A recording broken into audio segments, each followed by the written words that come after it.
babies, it's that time again. Oh yeah.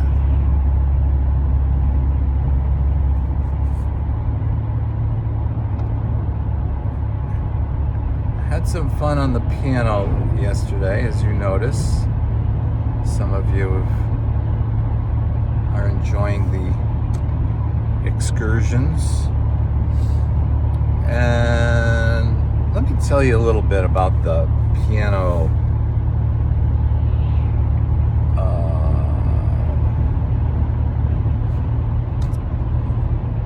broadcasts. Many moons ago, I was, believe it or not, watched by thousands of people a day. And it was because I was using platforms that generated that type of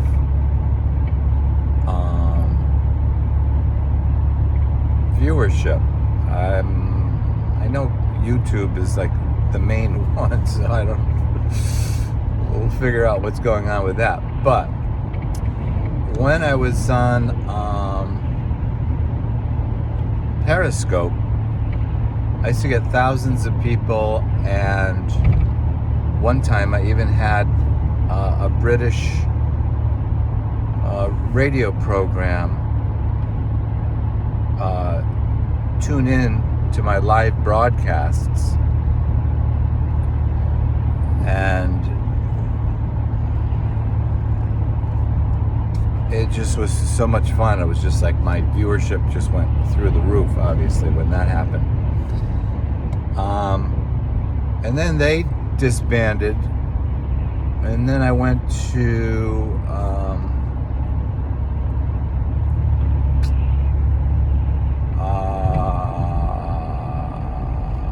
like Twitch, I think it was, a little bit for a while, and they don't like allow the copyrighted music to be used. And so I basically have lost all of my thousands of followers because they don't know that I'm on YouTube. So I don't know what to do with that. If anybody has any ideas how I could boost that up, let me know. And if it means I have to pay something, I'm not doing it. Well, maybe I will, but yeah, let me know. But my point in saying all that is the reason I do it is because I'm trying to encourage people to put themselves out there in real life without much preparation, which is why I do it. My teachings like this, same philosophy behind sharing my music. Because what I think happens is when we only put ourselves out there, whether it's a broadcast or even opening our mouths and speaking in public, or even for that matter speaking one-to-one with someone, if you wait until you feel whatever it is you're about to share, whether it's music, your words, whatever, if you wait until you think what you have to share is been perfectly strategized and planned for a flawless execution, then you really set yourself up, one, for judgment, because if it doesn't go right, then it's because you've put it in that context. Then people are going to be critical. Oh, no, you weren't perfect. And also, it just sets this sort of risky environment that we do to each other that, oh, I don't want to hear or see whatever it is you have to express, whether it's artistic or communication or whatever. I don't want to hear it unless it's polished and, you know,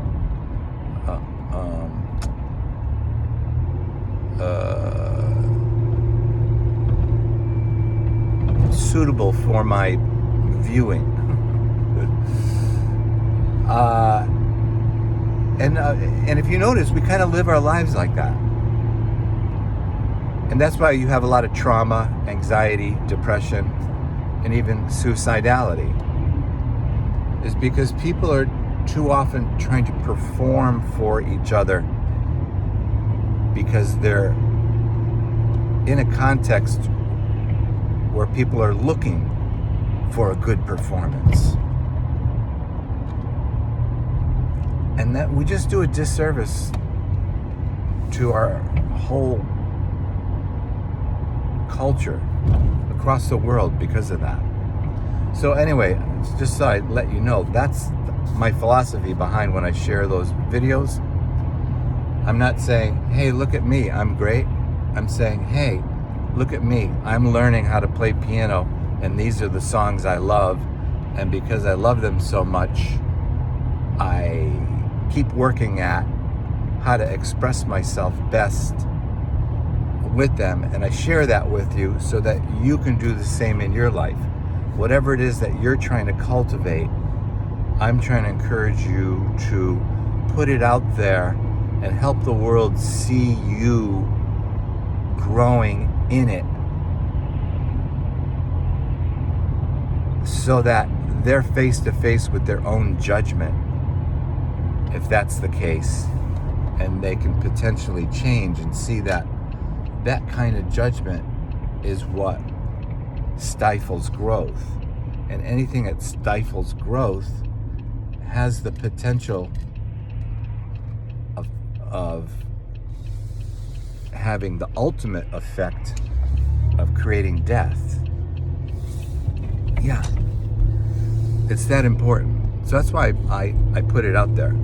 So, you know, some of you might say, oh, you're making a lot of mistakes. Why would you put that out there? That's why I would put it out there.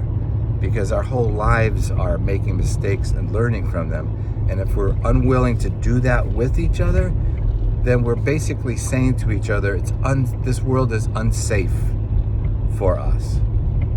Because what is life if you're not taking risks and learning to grow and learning to express? You're going to learn from your mistakes. You're not going to learn from perfect execution. Yeah, baby. So what does all this have to do with Jesus? Everything.